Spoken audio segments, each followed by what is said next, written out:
Todos são de área de RH, logicamente, ou não? A gente não é. Sim. Todos trabalham em empresa pública e privada aqui. Públicas também. Privadas. Vocês também. Mais públicas. Privadas. Quem é pública?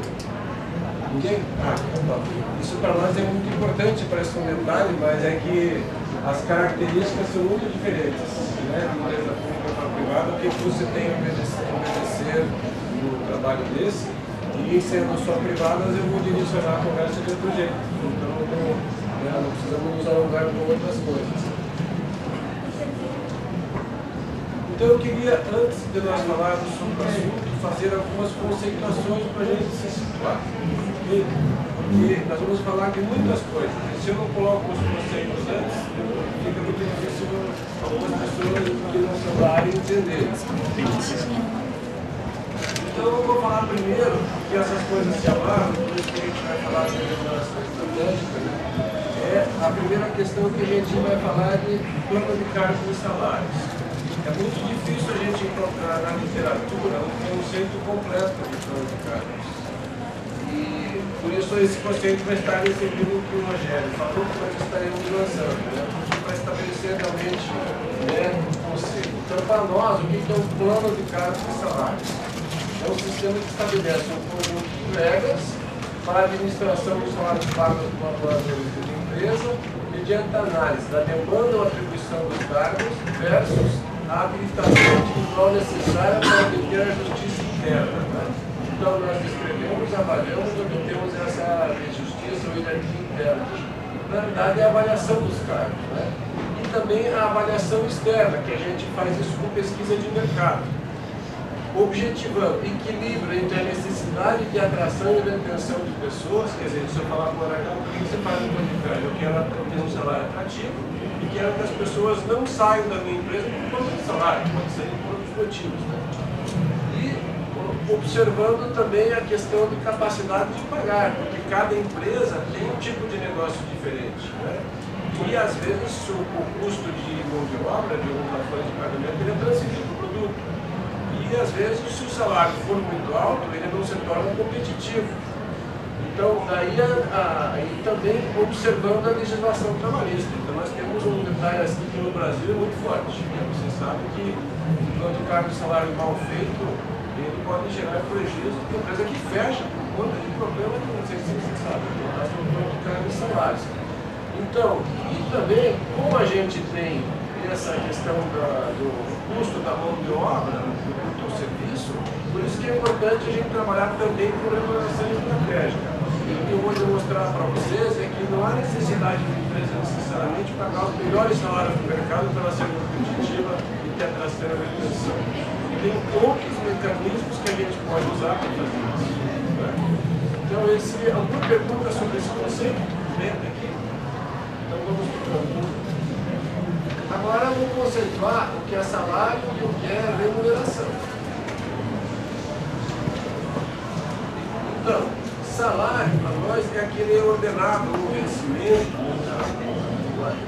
aquele valor que está registrado na carteira, ficha de registro do empregado. É aquele pagamento fixo mensal que é ajustado no contrato. Juridicamente, isso aqui chama-se salário direto. Já a remuneração é todos os valores que compõem a soma do que o indivíduo ganha.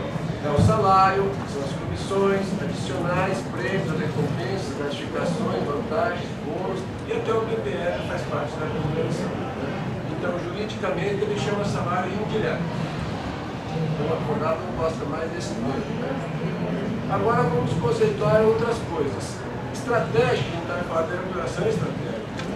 A estratégia é a arte de aplicar com eficácia os recursos que se dispõe ou de explorar condições favoráveis que, porventura, se desfrutem, visando o alcance de determinados objetivos. Então, aqui eu estou falando de estratégia da empresa, mas nós vamos falar de uma estratégia na área de remuneração. Remuneração estratégica, então, se a gente juntar as duas coisas, é um sistema de pagamento de valor aos empregados de uma organização planejado e elaborado de acordo com objetivos estratégicos do negócio, inclusive necessidades de atração e retenção de talentos. Então, para nós falarmos da remuneração estratégica, é quase que indispensável o planejamento estratégico. ou pelo menos metas estratégicas de negócio, porque daí eu vou avaliar essa condição desse plano para que a gente possa compor. Se eu tenho metas, eu vou usar o atingimento dessas metas nesse plano. Então daí eu estarei recompensando as pessoas pelas metas conseguidas. Okay? Eu vou mostrar como é que a gente emana isso. Remuneração por competências. Vocês já ouviram falar nisso, né? A gente trabalha muito por competências. Então, o componente da remuneração atribuído em função de conhecimentos, habilidades e atitudes, são as competências técnicas e comportamentais que no nosso repertório nós usamos. Os profissionais devem possuir e desempenhar melhor as suas funções e trabalham com função e não com cargo. Então, o que a gente quer dizer com isso? As competências, elas não são sinônimo de resultado. Ter competência é ter potencial para executar alguma coisa. Então tem que ter o conhecimento e a habilidade. Mas se eu não tiver atitude juntos, que é o comportamento, eu não tenho resultado. E na remuneração, se nós usarmos somente competências, existe o conceito daí. Mas empresas que enveredaram por um caminho de remunerar só por competências se deram mal. Por quê? Você coloca as pessoas certificadas, que é título, mestrado, doutorado, mais certificação de qualidade, não sei o que mais, cursos, enche elas de competências, mas não tem o mesmo resultado. Quando as empresas atraiam isso à remuneração de forma isolada, você incha a folha de pagamento, aumenta os seus custos e não tem resultado. Então, por princípio, por conceito, nós jamais atrelamos competência de forma isolada à remuneração. Okay? E qual o termo esteja aí. Nós trabalhamos, mas não de forma isolada. Então, como a gente estava falando, né, competência, o chá, né, famoso de RH, onde o C de conhecimento, a informação, a teoria, a gente saber alguma coisa sobre uma função. Né? Já o H da habilidade é saber como fazer. A capacidade. Eu tenho um curso de Excel, obtido um diploma. A habilidade que eu quero saber é se você senta na frente do computador e bota uma planilha Excel. Essa é a habilidade. Eu tenho um curso de idioma inglês, eu quero saber na habilidade se você se expressa corretamente em inglês ou se você sabe interpretar um manual em idioma inglês, dependendo da função que a pessoa esteja. Né? Já a atitude é a vontade de fazer, querer fazer, né? A determinação de fazer. Alguém pode ter o conhecimento, pode ter a habilidade, mas não está afim de fazer. Não faz, não tem resultado, certo? Então, o processo de gestão de competências, é isso que eu queria mostrar para vocês, as duas diferenças que às vezes as pessoas confundem e alguns autores dizem que o plano de cargo e salário já era. Não é assim. São duas ferramentas distintas. Então, no processo de gestão por competências, nós primeiro mapeamos as necessidades que o negócio ou o cargo e função tem, né? As necessidades. Okay?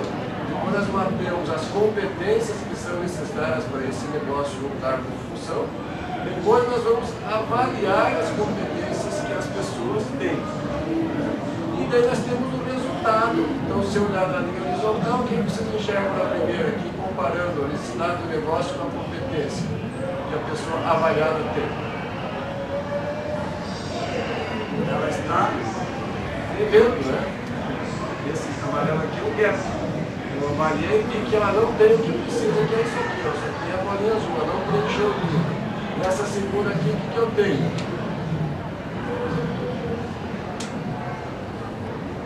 Ele tem bastante competência, né? O ela. Mas não se encaixa na função, são competências diferentes. Que na empresa de vocês não acontece, mas tem muita empresa por aí que acontece isso. Então, e aqui o que nós temos?